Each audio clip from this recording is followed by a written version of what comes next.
Premio Nacional de Sociología. Raúl Leis es una destacada panameña formada también en ciencias políticas, por supuesto, una mujer que es catedrática, profesora y ha sido asesora y oficial de importantes organismos como UNICEF, por citar algunos. Esta amplia introducción o presentación le hace justo honor a la doctora Nadia Vázquez, a quien les damos los muy buenos días, profesora. Bienvenida a Radio Panamá. También le saluda y le va a hablar más adelante Alexandra Ciriglio. Le saluda Mirna. Y yo tengo algunos temas que ayer discutíamos o le planteaba que pudieran ser interesantes para una socióloga como usted. Sin embargo, yo quisiera empezar por el tema de la pandemia, porque en estos tiempos que vivimos todavía de mucha incertidumbre, nos arropa otra variante hoy día. La pandemia sigue ahondando esa brecha, esa desigualdad social. ¿Cómo ve usted, cómo ve Nadia Vázquez al país? ¿Qué rumbo estamos tomando desde su perspectiva? ¿Qué consecuencias nos va a dejar a nivel social, político y económico toda esta pandemia? Buenos días, nuevamente le reitero las bienvenidas. Micrófono. Si ponemos el micrófono, profesora. Muy buenos días. Ahora sí. Es un gusto volver a estar con ustedes, bueno, después de una ausencia en el país en que dejé de verlas, porque estando acá trabajando en UNICEF, frecuentemente teníamos contacto. Hace un rato escuchaba al señor Barrios, ¿no?, hablar de la incertidumbre que vivimos. Y la historia está cargada, ¿verdad?, de este tipo de situaciones de crisis, llámese momentos, ¿no?, en que las sociedades tienen que afrontar cambios, tienen que afrontar procesos de transformación. Y tenemos que ver nosotros el tema de la pandemia dentro también de ese contexto histórico en que hemos ido pasando, ¿verdad?, de siglos en siglos, siempre a través de la presencia de algo que nos obliga a reaccionar y hacer los cambios que tenemos que hacer.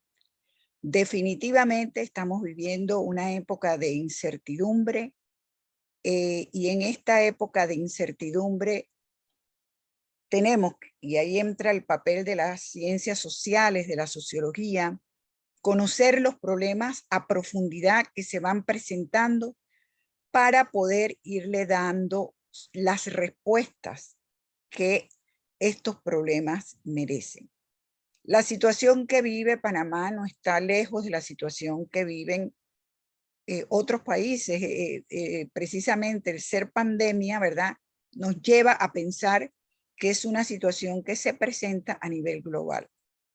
¿Cómo vemos, verdad, el futuro del país? Es en este momento difícil, ¿verdad?, de predecir con exactitud. Sabemos que muchas cosas van a cambiar producto de una nueva cultura que se va a ir, diríamos, construyendo a partir de los hábitos que hemos ido cambiando, a partir de una situación económica diferente a la que veníamos teniendo, a partir, ¿verdad?, de todo, de cómo nosotros vamos a enfrentar aquellos escollos que ya estaban presentes en las sociedades, especialmente Latinoamérica, especialmente un país como Panamá, con una de las desigualdades más grandes del mundo. Todo esto, ¿verdad?, supone, bueno, que tenemos que reaccionar y dar una mirada de corto plazo, porque son respuestas inmediatas, y otra de mediano plazo, que son aquellas que ya tenemos mayor información para poder ir nosotros previendo, planificando acciones que correspondan a la atención, ¿no?, oportuna de cada uno de estos problemas que vamos conociendo. La situación es de incertidumbre para todos, ¿no?, para adultos, para niños, para mujeres, para todo el colectivo social. Está por un lado la la pandemia, que es un tema de salud, pero que el impacto ha sido tan grande y lo va a seguir siendo en otros aspectos, ¿verdad? La economía, lo cultural, lo político, y, y tenemos que estar constantemente informados, saber informar también a todos aquellos que tenemos que aportar a esta situación y a este momento en que nos llama la historia, porque en realidad es eso, hacer los cambios que ya veníamos viendo que teníamos que hacer, pero que la pandemia irrumpe de una manera que nos obliga a no demorar más, ¿no? Y hacer cambios oportunos. Profesora, De me aquello encanta. que ya de aquello que ya venía, ¿verdad? En desequilibrio, en fragilidad, frente a una nueva situación. Sí, buenas. Profesora, me encanta escucharla nuevamente con nosotros aquí y la verdad es que la escucho y lo que pienso es que al inicio de la pandemia pensábamos todos que esta pandemia nos iba a cambiar, que iba a ser como que nos iba a hacer mejor personas, ¿no? Y yo creo que eso es lo que se hablaba al inicio del encierro y cuando estábamos todos en esa reflexión de lo que estaba ocurriendo, pero el tiempo ha pasado y creo que nos hemos ido como desencantando con esa idea de esa transformación que podría significar un antes y un después de la pandemia. ¿A qué se debe esto? ¿Cuál es el análisis que usted realiza de esto? Mira, estas situaciones, ¿verdad?, de incertidumbre nos llevan a una tremenda inseguridad. Uno lo ve en situaciones de emergencia, de desastres. Lo que uno ve, pues el robo, los saqueos, todo esto, y es precisamente porque la incertidumbre provoca inseguridad y provoca inseguridad acerca de aquello que tú de alguna manera venías atendiendo dentro de condiciones conocidas, ¿no? Y eso es lo que ha pasado, pues al inicio nos tuvimos que confinar, eh, clamar a la vida espiritual, en aquellos entornos familiares, colectivos, en donde podía darse la paz y la convivencia, pues tratar de salir adelante como grupo, en aquellos que no, bueno, ver, ¿verdad?, temas que ya estaban en la sociedad presente que pudieron haberse agudizado. Pero creo que es, y tantos hechos lo demuestran, que es una incertidumbre que te produce una tremenda inseguridad con respecto a la sobrevivencia. Yo sé que usted siempre está muy preocupada por el tema educación y cuál va a ser el precio que vamos a pagar por estos casi 2 años de educación semipresencial, virtual, como quiera que le queramos llamar, tanto en la escuela como en la educación superior, ese precio que vamos a pagar, que ya venía de arrastre una educación un tanto deficiente, que cojeaba aquí y allá. ¿Qué va a pasar? ¿Cuál es el futuro de ese sistema educativo? Bueno, en los países que venían preparándose para esto, definitivamente que el impacto tiene que ser menor. No digo que no va a existir, pero lamentablemente, pues, nuestro sistema educativo ha estado rezagado, muy desentonado, por decir una palabra, en torno a cómo el sistema educativo estaba respondiendo, ¿no?, a un marco o un contexto social, un proyecto de país, o sea, desarticulado totalmente. Vamos a sufrir los efectos de un rezago en materia educativa, ¿no?, tremendo. Dentro de todo esto a mí me preocupa mucho la situación de los niños, pero me preocupa mucho la situación de los adolescentes, ¿no?, y de las adolescentes, porque ya nosotros veíamos eh, un abandono dentro del lo que llamábamos antes primer ciclo, ¿no?, y y que ahora es ese periodo entre el séptimo y noveno grado, un abandono de los, principalmente hombres, ¿no? Pero también jóvenes, chicas, adolescentes, del sistema educativo para incorporarse a actividades productivas. Estamos con problemas, ¿verdad?, de informalidad. Entonces, van a tener estos adolescentes que enfrentarse con menos formación a un sistema tremendamente competitivo, de informalidad, que puede llevar, ¿no?, a los y las adolescentes a otras situaciones de mayor riesgo. Entonces, es una particular preocupación que tengo y que lo estoy viendo en la Universidad de Panamá, el rezago que traen los estudiantes, ¿no? Especialmente lo vimos este año, y bueno, preocupante en términos de que si ya teníamos problemas, ¿no?, los problemas los vamos a sentir quienes estamos dentro del sistema, y la sociedad en su conjunto lo vamos a sentir mucho más luego de 2 años de estar fuera, ¿verdad?, de la presencialidad. ¿Y qué acciones concretas deberíamos poder tomar como sociedad para enfrentar eso? Porque usted está planteando varios elementos que se conjugan y que son una bomba de tiempo, ¿no? Son como varios frentes, ¿no? Sí. Definitivamente, aquí se han hecho diálogos en materia educativa, pero yo creo que tenemos que, bueno, y recientemente también el diálogo, ¿no?, dentro del contexto del Pacto del Bicentenario.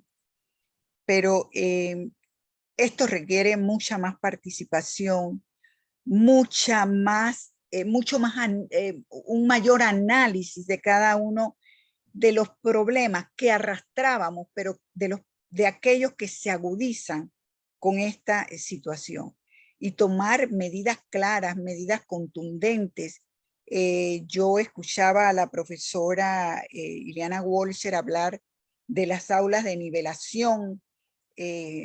Ahí los expertos tienen realmente que trabajar con los tomadores de decisión para poder hacer correctivos, pero además de una manera innovadora.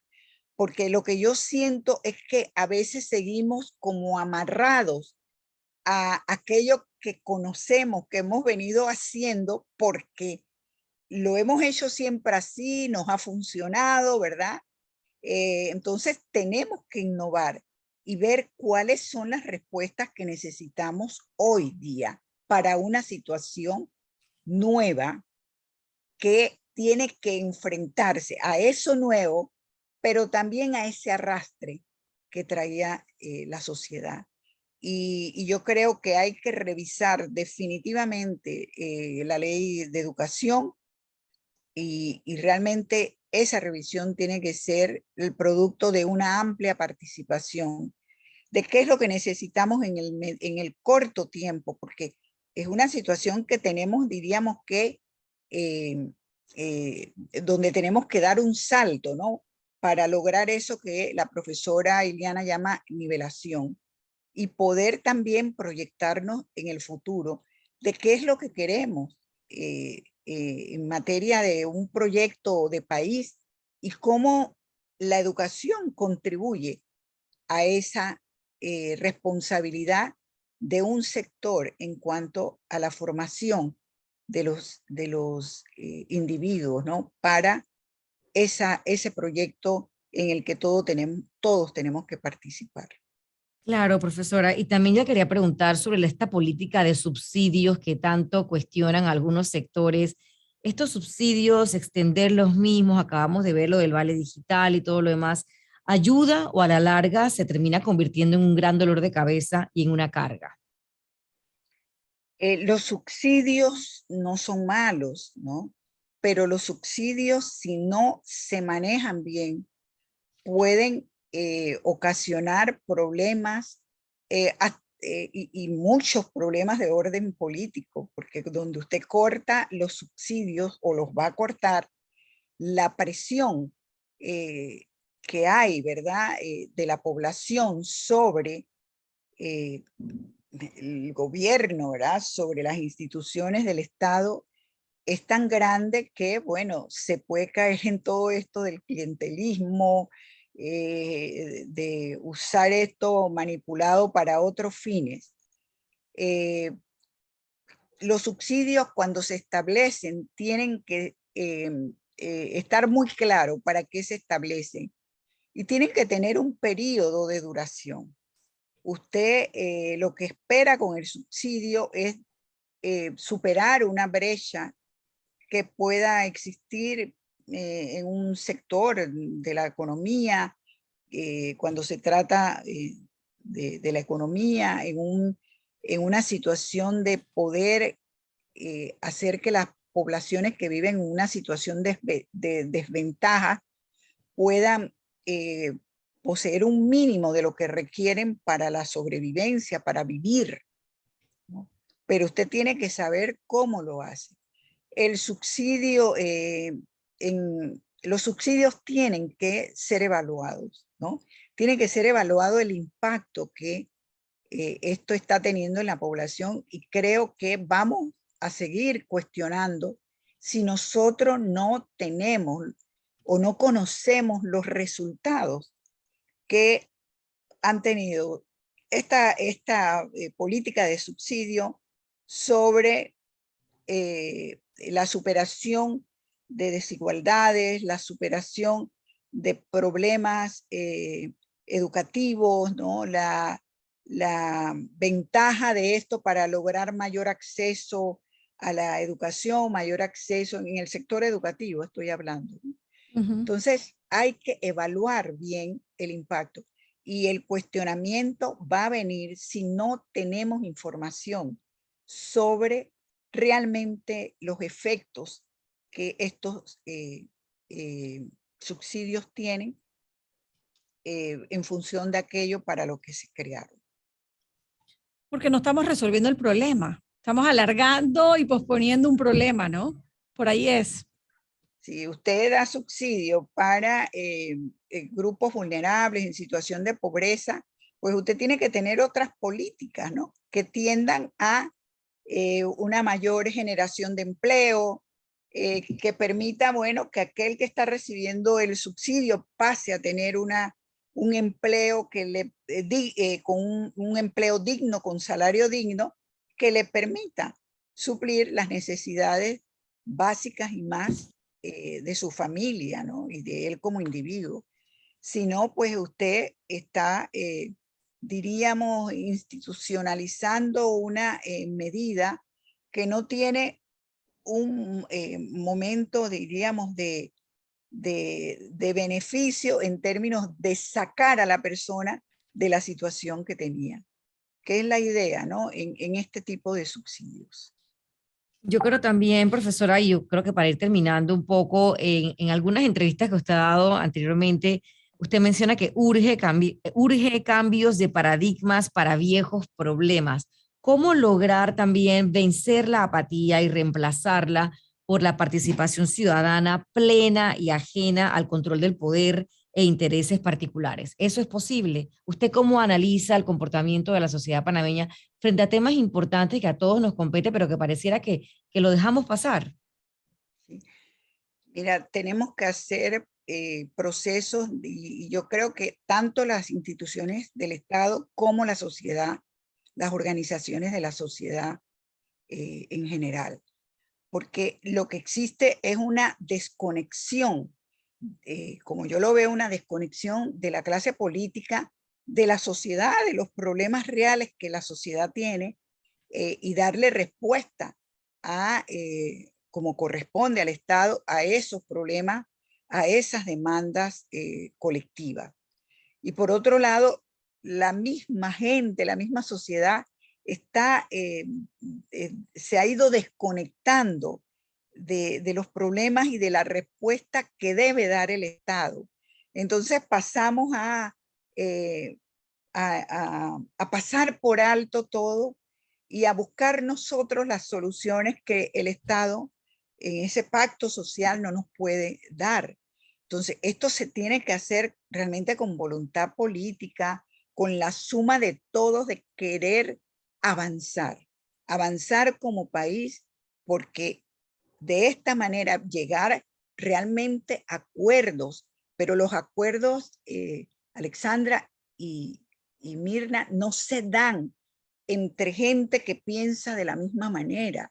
Lo más difícil de los acuerdos, pero aún siendo difícil es posible y que va a dar resultados, es que nosotros podamos identificar en grupos diferentes, en ideas diferentes, en posiciones políticas, ideológicas diferentes, aquello que es común, ¿no? Y que identificamos todos como algo que nos afecta a todos y que tenemos todos que poder solucionarlo con la suma de voluntades. Esta es la manera realmente de poder escucharnos todos, pero no solo llamar a los que piensan, ¿verdad? O parten de posiciones cercanas o similares. Y yo creo que esto es uno de los problemas que nosotros tenemos que superar. Bueno, gracias. Eso es democracia. De verdad que ojalá pudiéramos conectar esa sociedad y también con la clase política y esa desconexión. Yo creo que siempre que tenemos invitados de su talla, siempre nos hacen énfasis en eso, ¿no? En el tema de la desconexión que hay y sobre todo de esa creciente brecha que se abre y que se ha afianzado, diríamos así, o se ha hecho más honda en estos casi 2 años de pandemia. Agradecemos muchísimo a la doctora Nadia Vázquez que haya estado esta mañana compartiendo con nosotras su perspectiva de lo que está pasando a nivel de nuestra sociedad, de nuestro país, el rumbo que vamos tomando justamente en momentos tan difíciles y de tanta incertidumbre, Alexandra. Gracias, profesora, por estar aquí en Radio Panamá. De verdad gracias. Que un placer escuchar reflexiones como la suya siempre. Sí, muchas gracias a ustedes por esta invitación. Y feliz Navidad. Feliz Navidad. 8:33 minutos.